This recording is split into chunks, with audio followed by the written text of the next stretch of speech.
welcome back to my YouTube channel. So today we are going to do some Python program.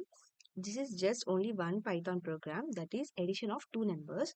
But whenever you're doing some program means you have to identify how many ways we can do this program.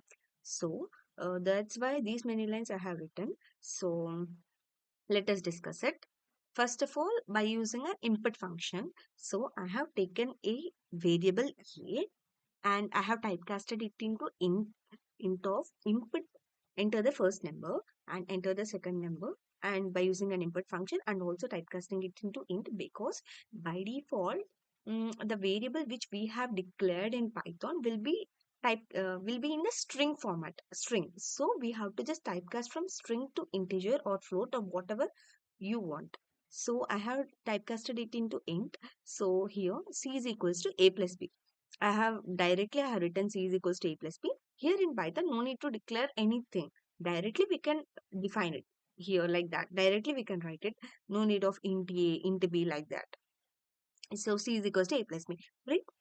Here I have used an f string. The sum of two numbers is within a curly brackets. Whatever we have written, it will print the value inside that. Which means here I have written like this, right? Like curly brackets in C. So it will print the value of C here. So this is one way of writing the addition of two numbers. And another manner is by declaring a function. See, I have created a def. Def is a keyword to define a function. So def addition add two numbers. This is a function name. This is a user's choice. So whatever you can write, it's your wish. So I have passed two variables like x comma y. Inside that function, I have written x plus y. I have taken sum. Here operator is plus addition. So after the defining function, I have taken two variables, num1 and num2. It is one variable and another variable. So here whatever I have written like input function, and I have taken from the user. So I have taken the input from the user. That's why I have written directly. If you want to write num1 is equals to 5, num2 is equals to 10 also, you can write it's your wish. So result is equals to, I have calling the function here. So add two numbers of C. Here we want two arguments here. See, I have passed x and y as an argument here. So in place of that, I am passing num1 and num2 as a variables. So whenever num1 and num2 is passed and the function is called, it will return to this and return x plus y. It will return the value. And whenever this return variable, return x plus y, it will store in result. It will store in result. So that result we have to print.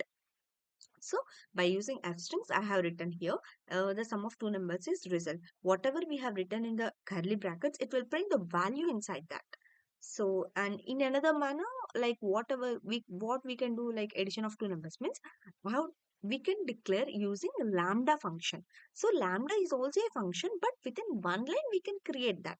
So sum is equals to lambda x comma y is the arguments I have taken. So and x comma y is to like a colon, x plus y is an expression. So x comma y is to x plus y, and num1 and num2, the function will be over. This function will be stored in sum. So after that, num1 and num2 is equals to enter the first number and enter the second number. As usual, I am calling this function by passing the variables num1 and num2 as an argument, and the result will be stored. The sum value will be stored in result. So that result we are going to print by using f strings.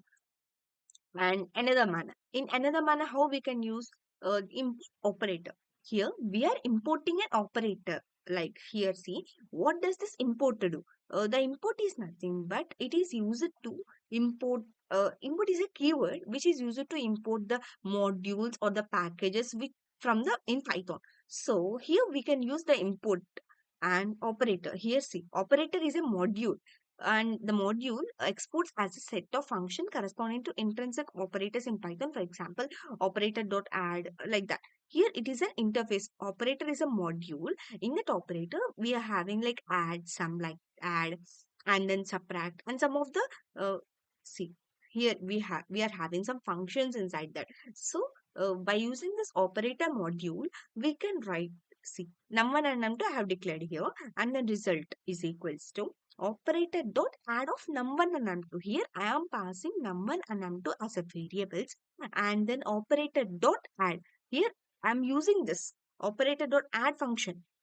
Through the operator interface, I am using this add function. So operator dot add of num1 and num2. Here, by using this abstracts, I am printing the result because this will be stored in the result variable. So this is another manner of writing, adding the two numbers. And in another manner, directly we are having a sum of sum. We have to pass a list of variables here. So this is a function. So directly we can create this. So sum of 10 comma 5. This list will be passed. So 10 comma 5 will be there. So whatever you want, like 10 comma 5 or 10 comma 5 comma 10, like another, how many variables you want, how many values you want, that many values you can create. Like you can write here, we have to pass a list of values, and sum is a function. Directly we can write. Within one line we can finish this. So here it is a list comprehension. So instead of writing this num1 is equals to int of input of enter the first number, num2 is equals to int of input of second enter the second number, with using the list comprehension, within a one line we can create this. See, int of x, which means the resultant. After that, what we have to do? So int of x means we are typecasting this x. So for what is this x? For x in input of, here we have taken a for loop. So for x in input of enter the number separated by space, split. The split function is used to separate this, to like separate the values. I mean this for loop values, whatever, like enter the first number and enter the numbers by space. So it will split the values which we have entered. So the split is used to separate the thing. And so this is a list comprehension. By using the list comprehension, we can write the program for addition of two numbers.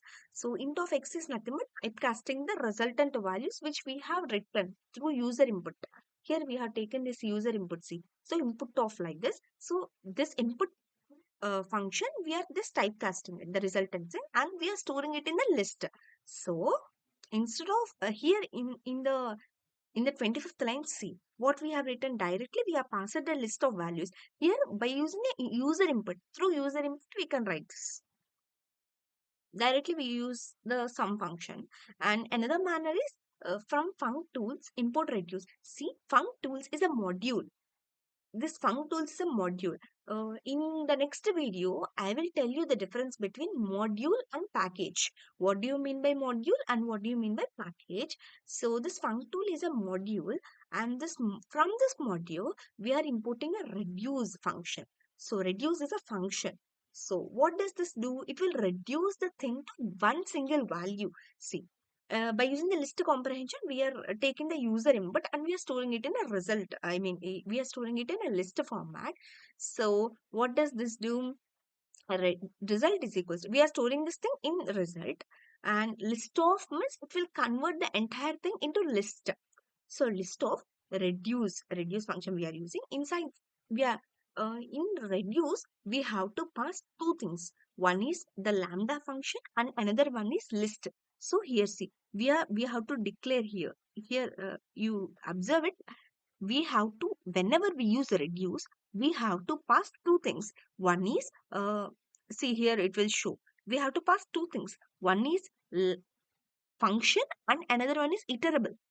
Iterable in the form of list. See, you can see here. So this lambda function and another one is list we are passing here, and then we are converting the entire thing into list. So the sum of two numbers is, whenever the sum is there, you have to pass only list. That's why we are converting this result into list format. So here see, in the curly brackets, whatever we have written, sum of result. Whenever sum is, we have to convert into list. So we have to pass list. So that's why the result in the list format we are passing it. Using reduce also we can write this. And another manner is, this is numpy and pandas. So I think so you doesn't have any idea about this, but just observe it. In the next upcoming videos, we will do some numpy pandas like that. I'll try to plan it. And see this. This is a numpy, and if you if I tell also, you will not understand now. So just leave it that one. Using NumPy and Pandas also you can do this. And another manner is you can input the math. This is a math is a module. So in that module, what we have taken, this is a list comprehension. So within a one single line, we can take the input values and we can store it in the form of a list. And fsum, like as like a sum, this fsum is also a function in the math module. This sum is directly a function in Python, but fsum is a function within a math module. So the sum of two numbers is result. F string. Whenever F string is written, we have to write within curly brackets. Remember that. And this is also this in math module we are having fsum. In statistics module also we are having fsum. So from statistics we are importing this fsum. This is like this. So statistics or math like that only, like math module we are importing it. And this from statistics we are importing, statistics is also a module. So start this module, whatever this module thing, this module provides functions for calculating statistics of data, including averages, variance, and standard deviation. So this in the statistic, whatever we can calculate in the statistics values, from that we are importing this fsum. From math module, we are importing this sum. See, math module. What does this math module do? This module provides access to the mathematical functions defined by the C standard. So these are the ways, these many ways we can do one single program, that is addition of two numbers. So every day like this only I will tell for one program in how many ways we can solve. So whenever you try to do like this, you will get some clear understanding of how to write a particular program in a best suitable normalized manner. So you have to write in an optimized manner. So interviewer will say like, if you write the code is not the matter, but how much optimized manner you have written, that one will be considered. So how many manner you learned will be the matter. So for today it was enough. So see you on next video. Thank you so much. Please do like, share and subscribe my YouTube channel. Thank you.